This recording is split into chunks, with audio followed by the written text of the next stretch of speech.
While vacuuming, I found another 50 cents. This is not the only money I found in the walls this week. I found $36 in the walls of the closet of bedroom 2. So I'm up to $36.75. Several thousand more of those, and I think I might break even on this place.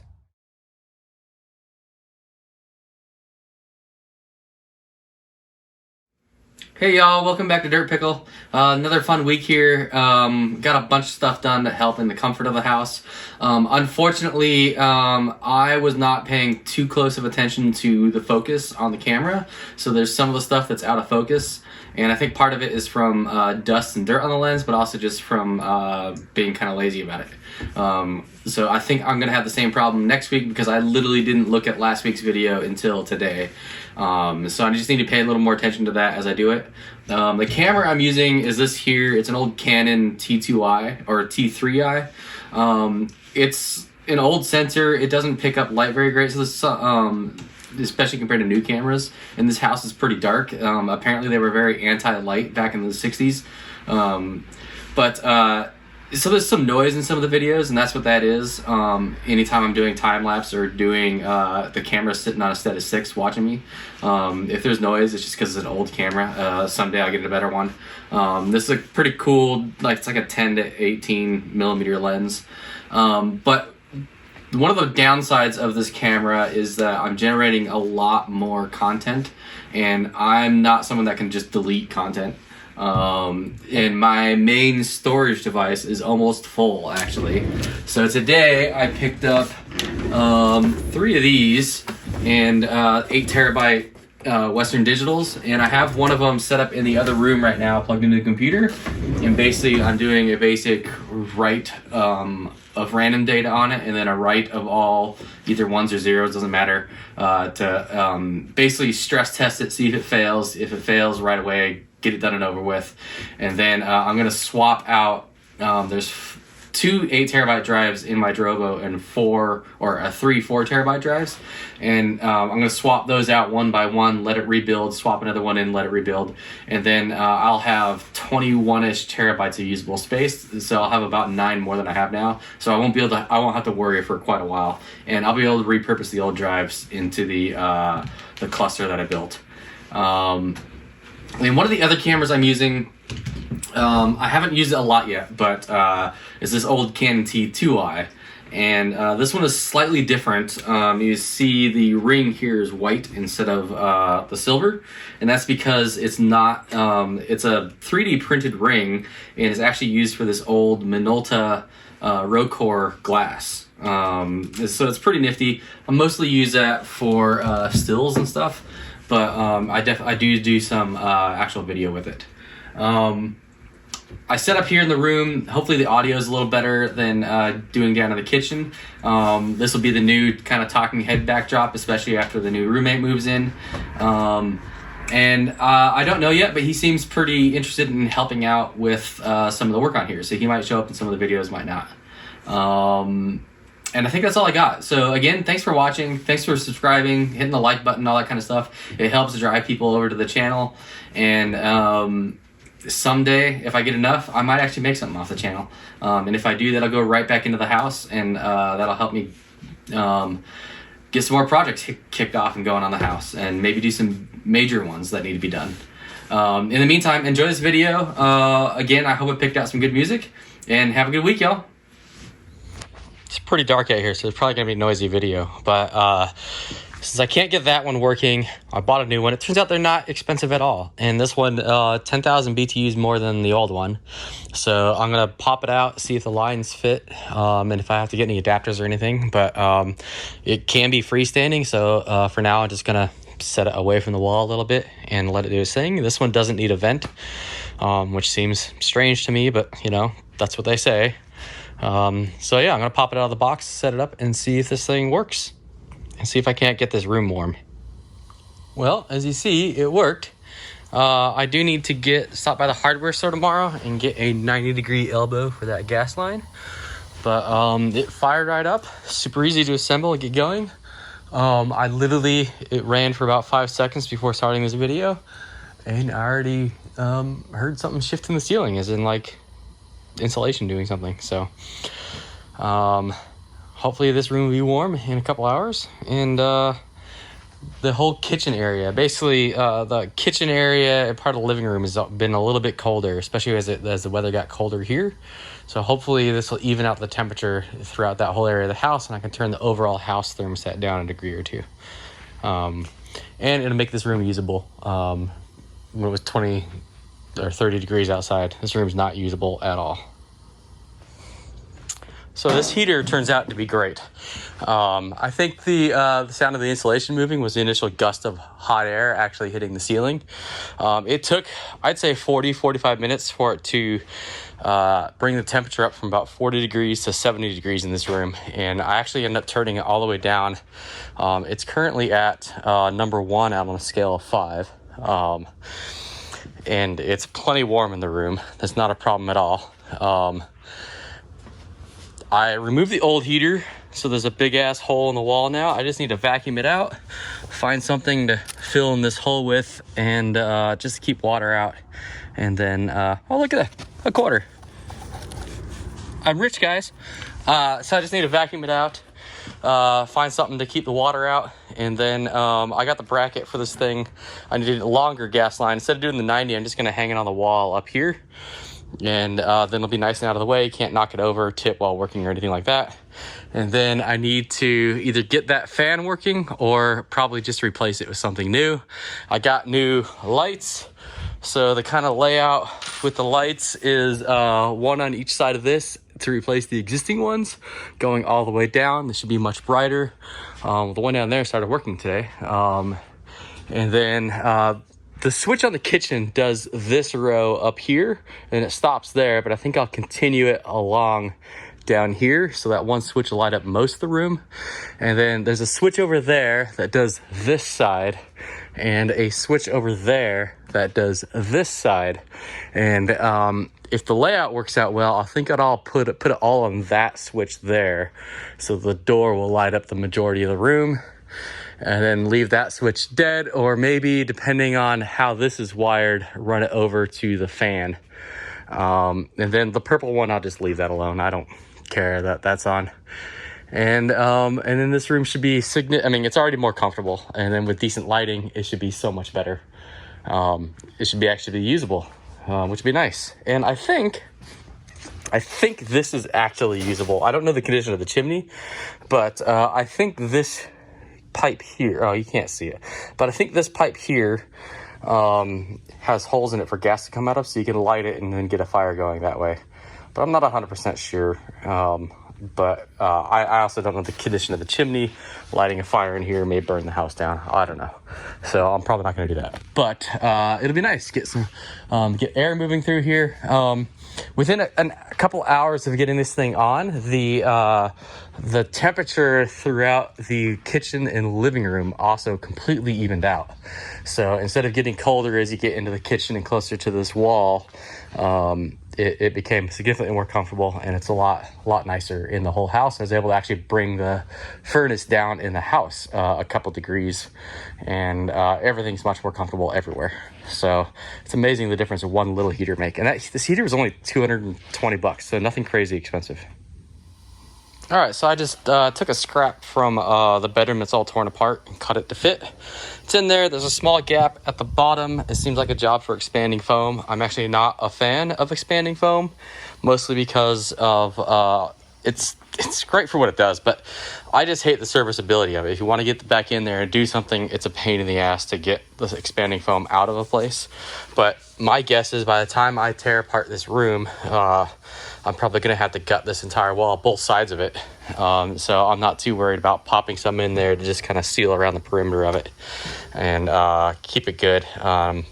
And then I'll just run some caulking on the outside to keep water out. It looks like there's definitely been water inside this since they cut it open. I don't know. I mean, for all I know, it could be from the roof, though, with how everything else has gone here. So yeah, it's together. That's back on. The studs are here and here, so I'll just attach a piece of wood here and hang the heater up probably tomorrow after I get a longer hose for it, a longer line, and then it'll be out of the way, nice and done. And this room is much better already. trash people say that stuff, they won't take big heavy things, but I'm gonna, trash is in the morning, I'm gonna just lean this against the trash can and see if they'll take it. They've taken some things that they've already that they said they don't take, so maybe I'll get lucky. But it is much heavier than it looks, and probably needs to be. This is the opening on the other side. I think I'll throw up a picture right now to show you what this used to look like. But this is the opening on the other side and what it looks like now. So I'll just run a bead of caulking around here and probably freshen up these beads up here. I would have actually set up the SLR and taken some video of it, but it's not bright enough either out here or in the room because of the amazing advancements in camera sensors over the last 10 years. That SLR is actually pretty old. But anyways, this is done, and on to fixing up the bedroom and getting some mud done in there.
So last night I started the mud work in here, patched up the hole a little bit here, and then I've already done a second round today.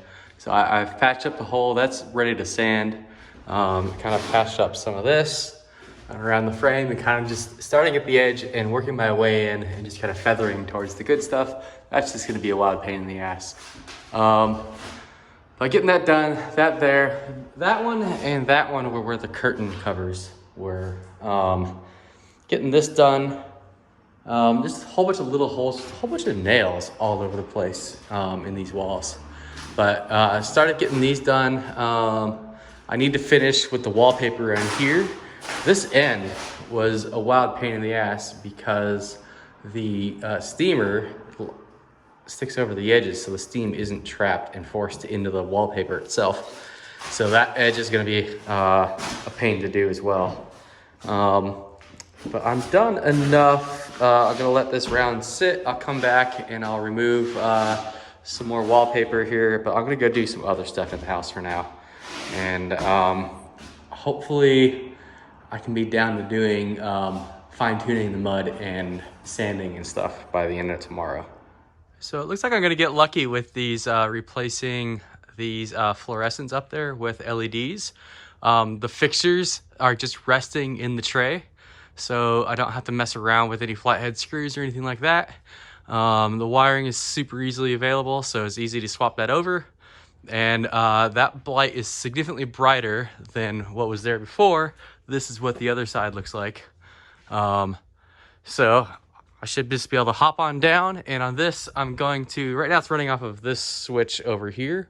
So when I get down to this end, I'm just gonna turn around and go right back on the other side. So the whole thing is working on that switch, because right now that switch is only doing this side, and a switch over here is doing this side. So it'd be nice to be able to walk in that door and hit one switch to get the room lit up. And then off the other switch doing this wall is probably gonna be harder because everything's actually mounted properly instead of just resting in a tray.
all the lights are working in here now. That went incredibly smooth. Probably one of the smoother projects I've done here. You can see a little bit of the wires that goes up and over. I just didn't feel like going out to the garage to get my drill. I'll do that, you know, in the next week or so, whatever, and just pop a hole through there, and then you won't see that wire. Fortunately, these are just simple plug and play. Once you get the first one on, the rest is plug in together with a simple cable. I tried dorking around with the fan to get it to work, and it doesn't work. But I'll replace it, and then it'll work off the switch that the lights on that side of the beam used to work off of. But other than that, I think this is set for now. I just need to clean up a little bit and throw a few things away. Those boxes I can move downstairs, and then I need to put some tools away and clean up around here. But it should be significantly brighter. It's already feeling brighter, even though the sun hasn't gone down yet.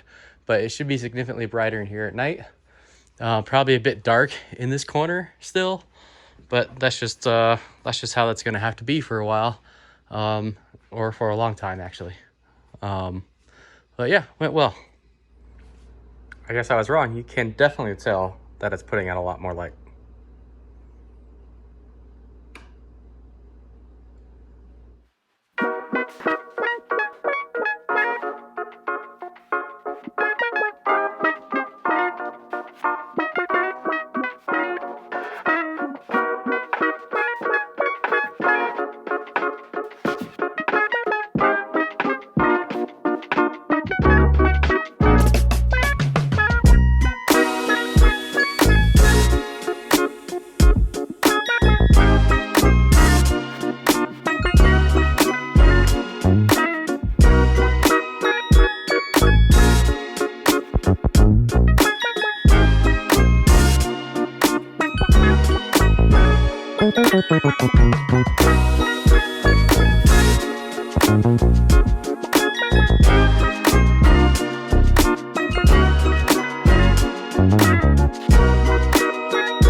Hope you don't mind the noise in the background. That's just the furnace running.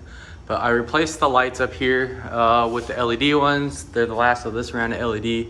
I think if I get one more case of them, I can do the kitchen and dining room and have a few left over for some other places here and there. But basically, right now, it's just like that. It's not really the right way to do it because they're not in J boxes. But I'm just gonna order some J boxes this week. They'll come in and I'll make sure all those terminals are inside boxes like they're supposed to be. This isn't nearly as a dramatic improvement in light as it was in the other room. I actually took my camera and I put it at that wall and I measured what it thought was the correct exposure before and after, and it was about a 2/3 stop difference. So it's almost twice as bright. But it's not crazy bright. It is more consistent, and this isn't gonna fall out and break on the floor when I work on the room upstairs. And speaking of that, let's go up there.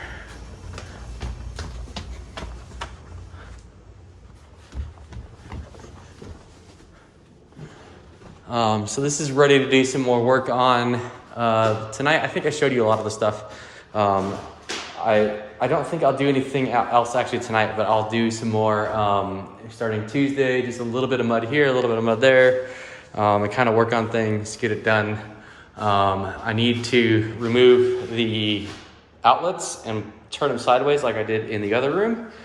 I need to vacuum up, stuff like that. I have that vent, that's the intake, so I have that blocked off so dust isn't going back into the rest of the house. I need to figure out what I need to do for carpet in here. Talk to the local carpet shop. They're probably behind because of COVID stuff. I mentioned in a previous video that a roofer was going to rent this room, and the guy completely flaked out and just disappeared and never bothered asking for his deposit back. So I just kept that, and today a young fella came and looked at it, and he put his deposit down on it. So he's gonna move in at the beginning of next month. So by the time you actually see this, he'll probably be moving in a week or two after that video, and then he'll show up. He may or may not choose to be in the videos, I don't know. But this room will be occupied at that point, probably about 3-4 videos from now. I may end up swapping out that light for a ceiling fan, and that's okay. And I do want to change out this door, and it's gonna be a pain in the ass because this isn't a traditional corner bead. At least I don't think it's a traditional corner bead like you find in modern drywall. But it does appear to be framed the right size for a standard size door, but the drywall sticks out past that framing, so I have to cut into it. And it's flat over here. Basically, it's flat all the way out to this corner, and we have the same exact problem on that side. So basically what I think I need to do is just basically put some tape on the wall that I can write on, lay the door frame into place, draw it, cut it with the angle grinder, get the thing into place, mount it and everything, and then go back over with some trim, and hopefully the cuts will be straight enough that it doesn't take any crazy trim or anything to hide the marks. And then on this side, I think I'm just gonna leave it how it is because I don't feel like removing all this wallpaper just yet. And then when it comes time to address these walls and wallpaper and stuff, then I'll go ahead and do something about it. But anyways, that's it for this week. Thanks for watching. Please hit like, subscribe, share the video with some folks. At the time of this, I'm at 180 subscribers. It'd be pretty awesome to hit 200. So thank you guys for watching, and stay tuned for the next one.